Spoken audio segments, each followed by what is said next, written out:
Introduction.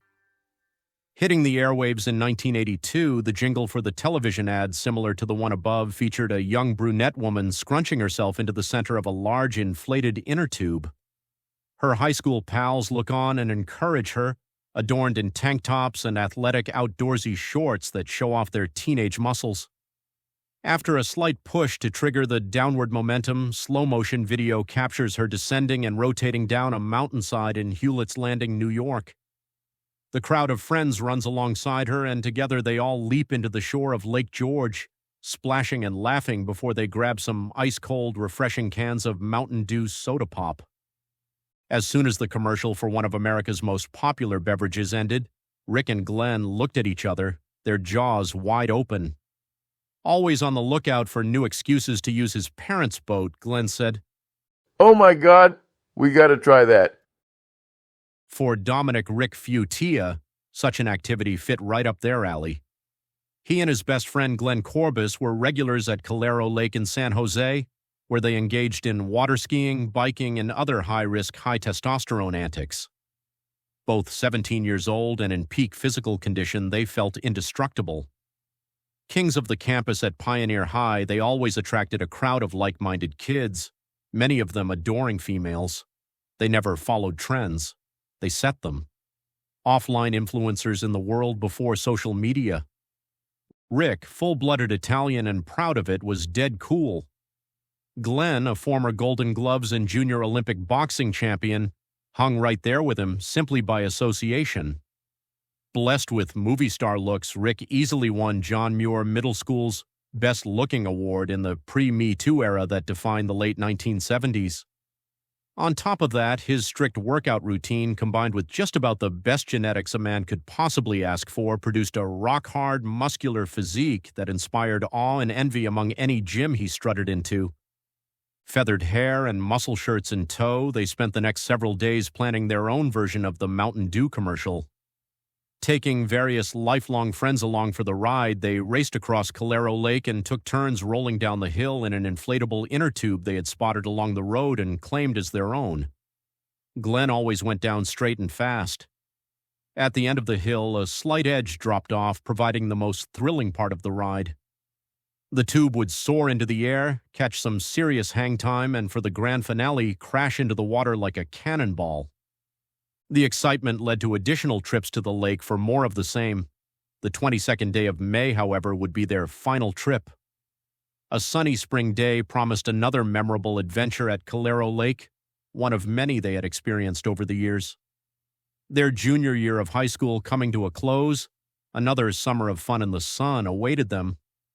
Rick, in fact, had been training for the Mr. Teenage USA bodybuilding contest that he stood a legit shot at winning. Just a few months removed from being featured in Muscle Up magazine, an impressive accomplishment for a kid still under 18, Rick had eyeballs on him from bodybuilding scouts and pro wrestling promoters. Glenn, meanwhile, kept on winning his fights, living up to the hype as the hottest welterweight prospect in Northern California. On his way out the door, Rick shouted in Italian, "Ma, I'm off to the lake." He looked to his right, down the hall, and saw her styling her distinctive beehive hairdo. He paused for a moment, not knowing why, and stared for a few more seconds. Despite the countless women my Uncle Rick had dated since elementary school, none of them came close to the admiration he felt for his mother, my beloved Antonietta Nonna Nina Futia.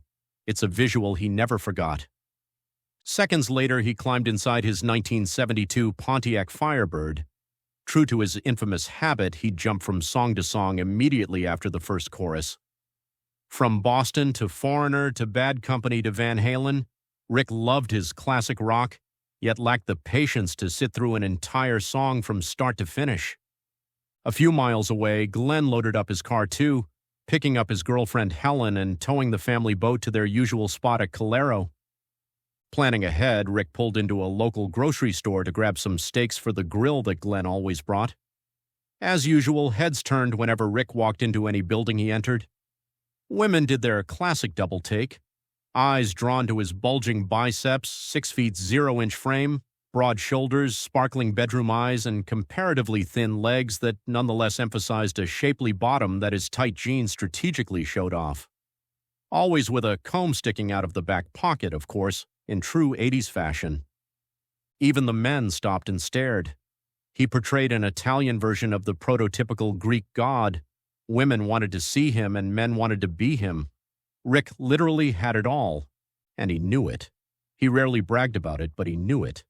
Confidence, not arrogance. He also sensed something else, but couldn't quite place his finger on it. While standing in line to purchase the beef, he looked to his right. He halted in mid-step to fixate on himself, just as his instant secret admirers in the store had. He saw his reflection in the mirror. Although the running joke held that Rick never met a mirror he didn't like, this time felt different. He looked at himself longer than usual. His impeccable body, standing straight up with poise, held up a handsome face and head of hair sculpted for Hollywood. His reflection gazed back at him like a twin brother already privy to the very truth Rick sensed. Unlike other times, he didn't stare out of pride or self-admiration. His facial expression displayed a suspecting hunch that something didn't quite seem right. Something felt amiss, but what could it be? Only fate and perhaps his reflection knew. The long silence broke when the cashier called his attention. In his momentary gaze of wonder, Rick had stalled the line behind him.